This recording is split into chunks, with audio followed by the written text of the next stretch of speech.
Cher Thaï, chère communauté bien-aimée, chers amis pratiquants du village des Pruniers, merci d'être là pour cette retraite en ligne. Durant cette retraite, nous allons avoir ensemble l'opportunité de pratiquer le partage du Dharma. C'est une belle occasion de s'asseoir ensemble. On peut imaginer que nous sommes assis dans un cercle, on pourrait dire un cercle de bienveillance, un cercle sacré, un cercle d'amour, au sein duquel nous allons pouvoir nous déployer, nous allons pouvoir partager, nous exprimer, explorer un peu plus en profondeur qui nous sommes.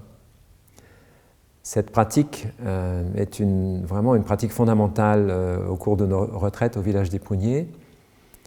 Et donc, durant cette retraite, nous allons avoir plusieurs sessions.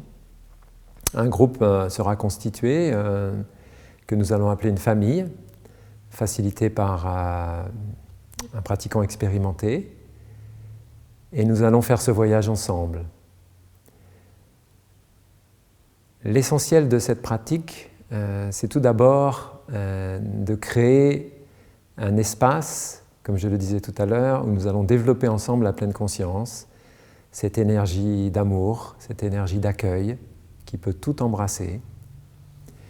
Nous allons développer cet espace dans un contexte qui va être sécurisé.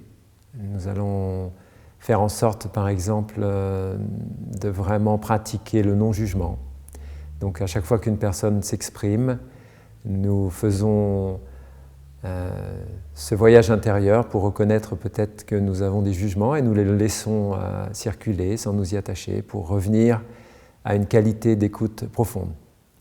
Donc la base de cette pratique, vous le comprenez bien, c'est essentiellement l'écoute, développer cette capacité en nous de recevoir l'autre comme un frère, comme une sœur qui nous partage l'essentiel de son expérience à cet instant et qui nous enrichit de son parcours.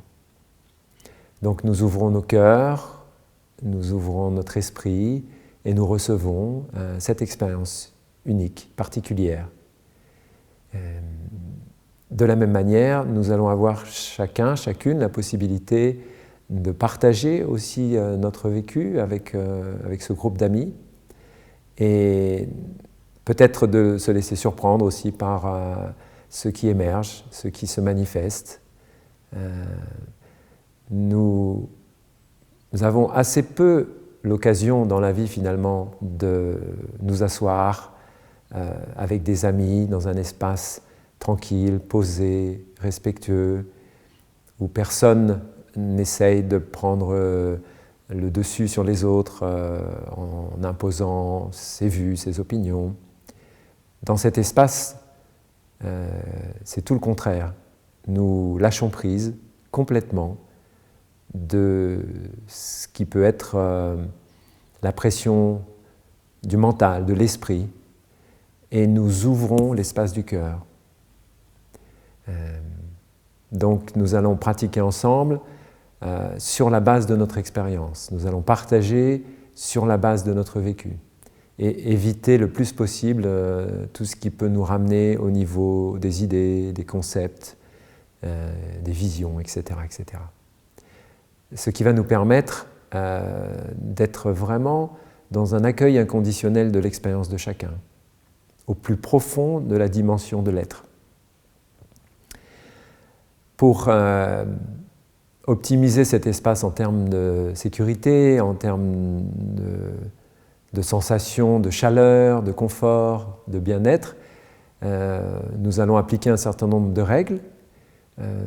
L'une d'entre elles consiste à s'incliner lorsque nous souhaitons prendre la parole face au groupe, de manière à bien faire comprendre notre intention, et le groupe s'incline en nous accordant l'espace de cette prise de parole. Et nous savons, à partir de ce moment-là, que nous avons tout le temps et toute la qualité d'écoute nécessaire pour pouvoir nous exprimer, sans que personne nous interrompe. Donc nous allons peut-être avoir des moments, des émotions, des sentiments un peu troubles, peut-être des difficultés à nous exprimer, et tout est OK. On peut prendre le temps de respirer, on peut laisser un petit silence, et reprendre la parole, sachant que tout l'espace nous est offert. Et lorsque nous avons terminé notre prise de parole, nous allons à nouveau nous incliner pour bien faire comprendre au groupe à nouveau que nous avons terminé. Et une autre personne pourra ensuite s'exprimer. Donc ce qui est important là, c'est que chaque personne, quand elle le souhaite, peut prendre la parole sur un temps plus ou moins long. Bien sûr, nous faisons en sorte aussi de maintenir notre temps de partage sur un temps raisonnable de manière à laisser l'espace pour les autres membres du groupe. Une autre règle importante dans la pratique du partage du Dharma, c'est que nous allons conserver tous les partages au sein de ce cercle. Et nous allons respecter la confidentialité et faire en sorte qu'aucune de ces expériences ne soit évoquée à l'extérieur du cercle.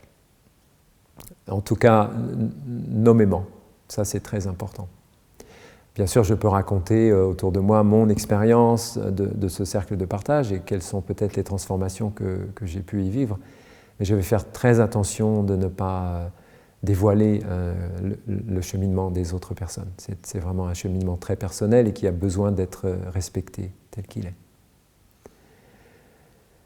Voilà, donc une chose aussi qui est vraiment importante dans cette pratique, c'est que nous sommes tous ensemble sur un chemin spirituel et donc nous avons besoin du soutien des uns et des autres. Nous avons besoin d'entendre aussi le vécu des autres personnes pour éclairer notre chemin.